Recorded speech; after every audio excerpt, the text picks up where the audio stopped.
Entonces deciden hacer una operación en que Melvin va a ir a casa de Marianne para hablar de todo esto, porque coincidencialmente donde Marianne vivía era un lugar alquilado y la dueña de ese lugar había vendido la propiedad y ella se tenía que mudar. Entonces todo iba a ser basado en eso, de que mira, la propiedad la compraron, van a quitar la casa de aquí y van a encontrar el cuerpo de Brenda si comienzan a buscar. Pues entonces van a casa de Marianne, equipan toda la casa con micrófonos y cosas para grabar conversación, porque se supone que Melvin va para casa de Marianne para que puedan hablar. Pero cuando Marianne lo llama, muy sabiamente dice que él no va para allá, que se van a ver en una heladería que está cerca de donde ella vive. Entonces tuvieron que ponerle cables y cosas para grabar conversaciones a Marianne. Marianne le dice el cuento de la casa, que van a encontrar el cuerpo y todo esto, y que también le dice que la policía y el FBI estaban hablando con ella porque creían que ella tenía algo que ver con el crimen, que van a encontrar el cuerpo de Brenda. Pero Melvin logró hablar de la situación sin hablar de la situación. Es decir, él hablaba de manera general de que no te preocupes porque ellos no tienen ninguna prueba tuya, tú tienes que dejar de hablar con la policía y buscarte un abogado porque ellos no tienen nada contra ti,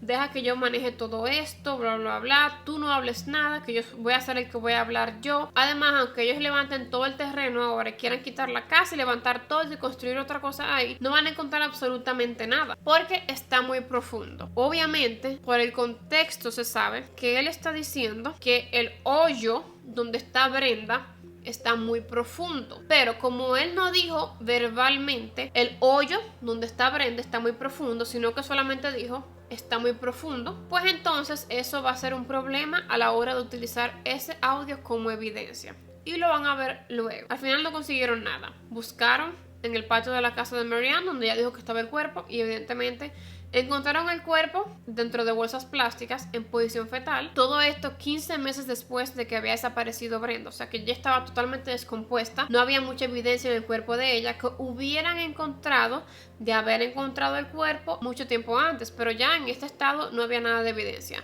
Se pudo confirmar que era Brenda Schaeffer por el registro dental y la policía, solamente porque tenía el cuerpo de Brenda, arrestó a Melvin acusándolo por el asesinato en primer grado de Brenda Schaeffer. ¿Qué pasa? Contra Mel no tenían ninguna prueba,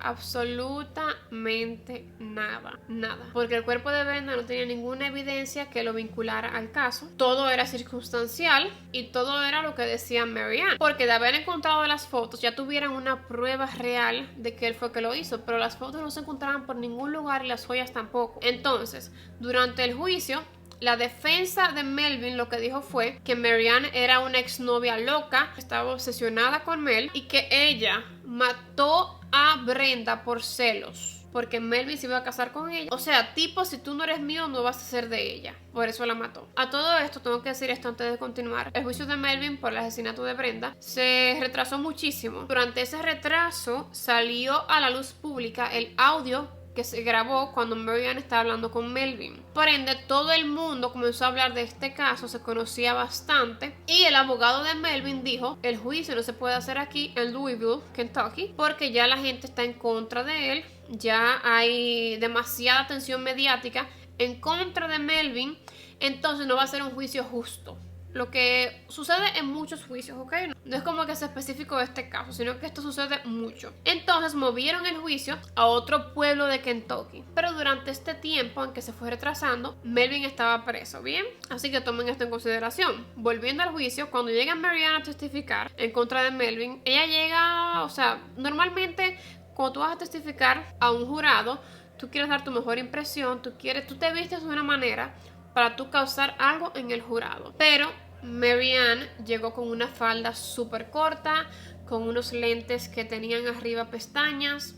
Llegó como que ella no le importaba nada y asimismo dio su testimonio, como que no le importaba nada, como si nada, no, sí, yo hice esto, hicimos aquello, yo hice aquello, tomé las fotos de aquello, yo le introduje los dedos, también le di con el pedazo de madera, Melvin hizo esto y aquello, había un guión, todo esto, la amarramos, le enterramos y todo, ya, listo. Entonces de esta manera ella testificara, es como si no le importara para nada la vida de Brenda, lo que agregaba peso a lo que decía la defensa de Melvin, a que ella sola fue quien mató a Brenda Schaeffer por celos. Para no hacer el cuento largo, porque este caso tiene 1001 detalles, es sumamente largo. Al final a Melvin lo declaran no culpable, inocente en el caso de la muerte de Brenda Schaeffer. Esto para todo el mundo fue un caos total, porque todo el mundo estaba claro en que él la había matado, pero también todo el mundo estaba claro en que él había cometido prácticamente el crimen perfecto.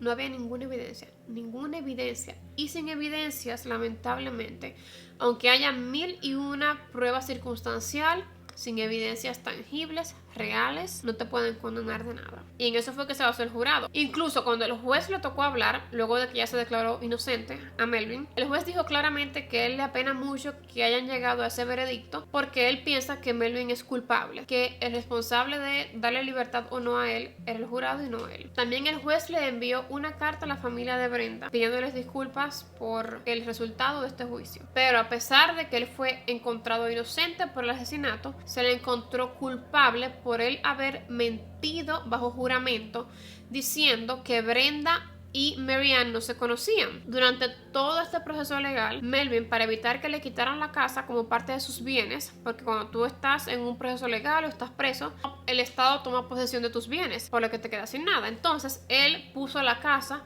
a nombre de su madre, con quien él vivía. Sucede que durante él estaba preso, su madre se murió, por lo que la casa de Melvin pasó a ser propiedad de sus hijos. Y sus hijos lo que hicieron fue vender esa casa para dividirse el dinero entre ellos. Entonces le venden esta casa a una familia. Durante el tiempo en que se retrasó el juicio de Melvin, el FBI y la policía fueron varias veces pidiéndole a la familia que por favor los dejara hacer una búsqueda en la casa, porque quizás se encuentren evidencias de un homicidio, todo esto, pero la familia decía que no querían tener nada que ver con este caso, que estaban cansados ya de la historia de esta casa, de quien vivía en esta casa, porque ellos sabían, todo el mundo en Louisville conocía quién era Melvin ya, quién era Brenda y por qué Melvin estaba preso en ese momento. Sucede que durante él está cumpliendo los meses de condena que le pusieron por haber mentido bajo juramento, la familia que vive en la casa que era de Melvin decide remodelar la casa, específicamente las alfombras de la casa, porque ya estaban viejas, estaban sucias, y deciden quitarlas. Van las personas a la casa que van a quitar las alfombras y a poner las alfombras nuevas. Comienzan a remover las alfombras y cuando van quitando las alfombras se dan cuenta que debajo de la alfombra había un ducto de aire que no debería estar ahí, pero estaba ahí en el piso bajo la alfombra, un ducto de aire. Entonces él abre el ducto de aire y se fija que adentro hay una bolsa plástica transparente que tiene adentro un rollo de fotografía que no ha sido revelado, y también habían unas joyas y un anillo. El hombre de las alfombras se queda como, no sé qué es esto, déjame yo enseñarle a la familia por si acaso eso es de ellos. Va y le enseña y la mujer se queda fría. La mujer le dice a él, ¿tú sabes quién vivía aquí anteriormente? El muchacho le dice, no, yo no sé nada, por eso vine a enseñarles. Ok. Pues uno de los hombres del FBI le había dejado una tarjeta. Ella llama y dice, encontré un rollo y unas joyas debajo de la alfombra de mi casa, en un ducto de aire que estaba debajo de la alfombra de mi casa. Bueno, la policía de Louisville van a buscar eso que encontraron, y a la vez, por temor a que la prensa se entere y que entonces por ende Melvin se entere y se suicide o lo que sea, ellos también van y buscan a Melvin y lo llevan entonces a la policía, a la estación de policías. Mientras tanto, ya están revelando las fotos que están en el rollo de fotografía. También a través de fotografías de Brenda usando las joyas se dan cuenta que efectivamente esas eran las joyas que tenía Brenda, y también eran las joyas que Brenda le iba a devolver a Melvin esa noche. Están revelando las fotos, se revelan las fotos. Mientras tanto, en la estación de policía le están haciendo fotografías a Melvin del cuerpo completo. Lo desnudan completamente para las fotos. ¿Por qué hacen esto? Porque cuando revelan las fotos se dan cuenta que todo era tal cual Mary Ann lo contó. Las mismas posiciones, las mismas fotos. No se veía la cara de Melvin en ninguna foto.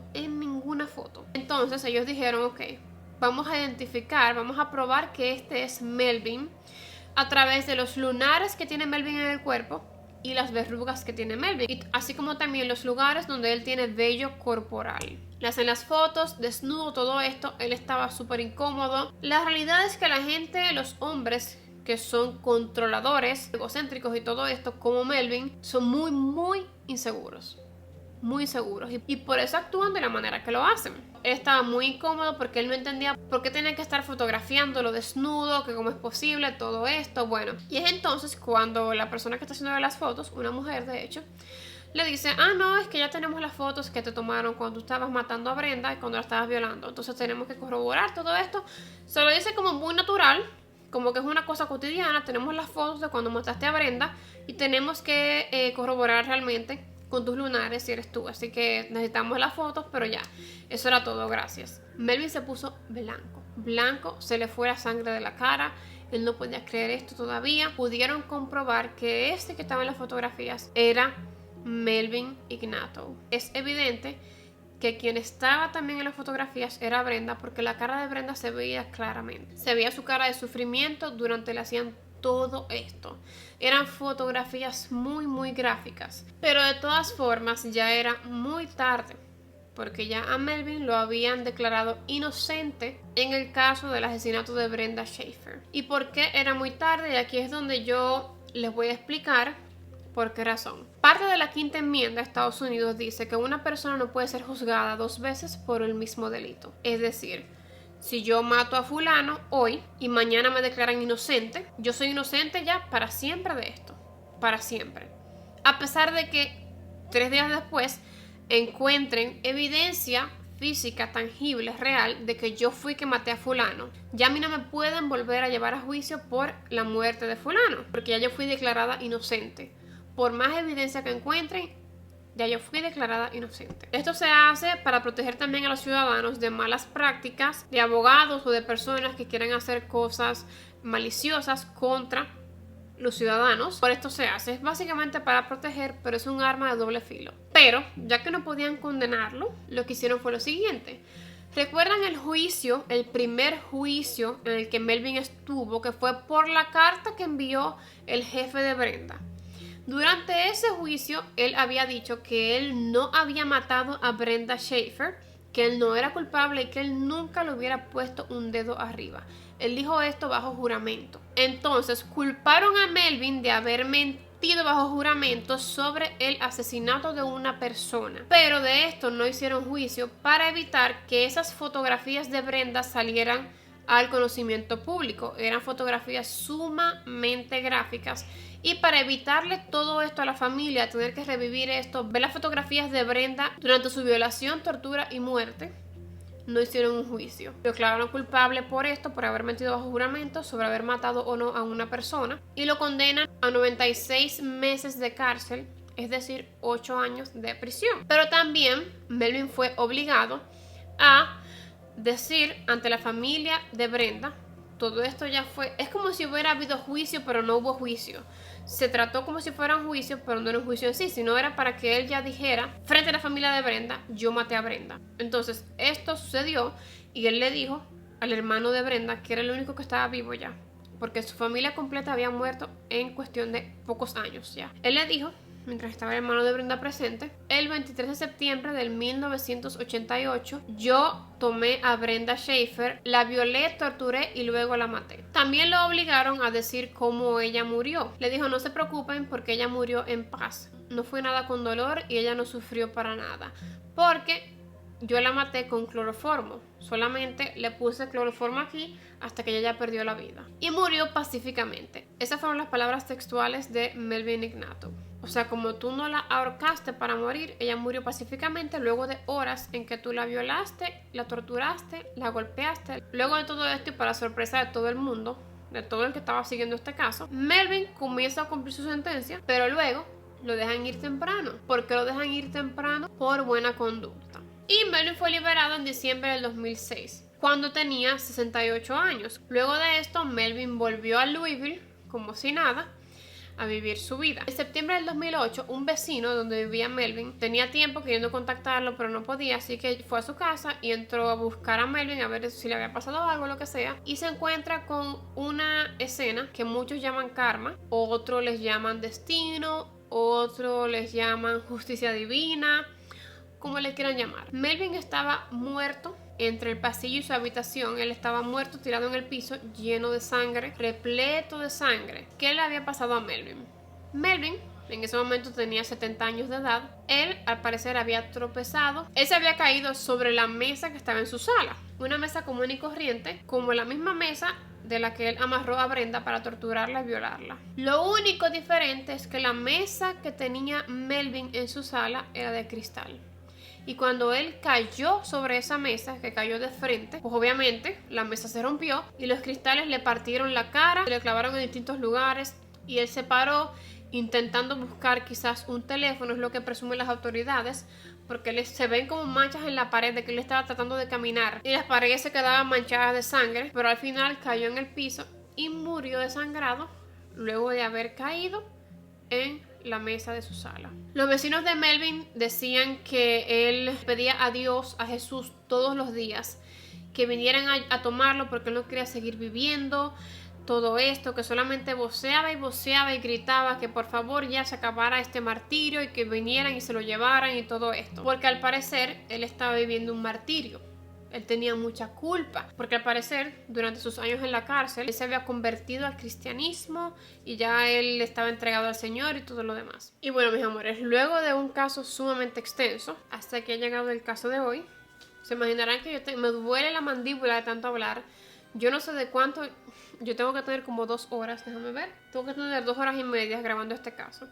Así que vamos a ver a cuánto lo voy cortando el caso, porque sé que es muy largo. Pero déjenme saber qué piensan del caso, lo conocían, no lo conocían, qué les parece, ya comprenden por qué es tan importante hacer un buen trabajo para que condenen a la persona correcta en el momento correcto. Por eso ustedes ven muchas veces que si una persona mata, digamos, a 10 personas, un asesino serial mata a 10 personas, digamos. Cuando lo llevan a juicio, no lo llevan a juicio por las 10 personas, sino que lo llevan a juicio por 3 personas. Porque mataste a María, a Lucía y a Menganita. ¿Por qué hacen esto? Porque si lo encuentran inocente de esos 3 asesinatos, ya los abogados saben que más nunca van a poder llevarla a juicio por la muerte de María, de Lucía y de Menganita, sino que pueden volver a llevarla a juicio por la muerte de José, de Juan y de Pablo, que no estaban en el primer juicio, pero que igual murieron igual que Lucía y que María y que Menganita, ¿entienden? Por esa razón, siempre que hay más víctimas, los juicios, casi siempre por lo menos, son por parte. No se acusa de todas las víctimas de golpe a una persona, a menos que hayan evidencias muy tangibles de que fue fulano que hizo ese crimen, que mató a esas personas. Porque ya una vez te encuentran inocente por algo, más nunca pueden volver a juzgarte por ese algo. Me dan a saber qué piensan del caso, si lo comprendieron bien. Yo tenía por lo menos 2 meses investigando este caso para poder traérselos bien. Yo sé que son muchos detalles que quizás ustedes dirán, bueno, pero ¿qué tiene que ver esto? ¿Por qué no te saltaste esto? Pero es que todos los detalles importan, mis amores. Y eso, que hay detalles que yo no les dije aquí, hay muchos más detalles de lo que yo les conté aquí. Pero bueno, yo los quiero un montón, mis amores, y nos vemos en el próximo video. Chao.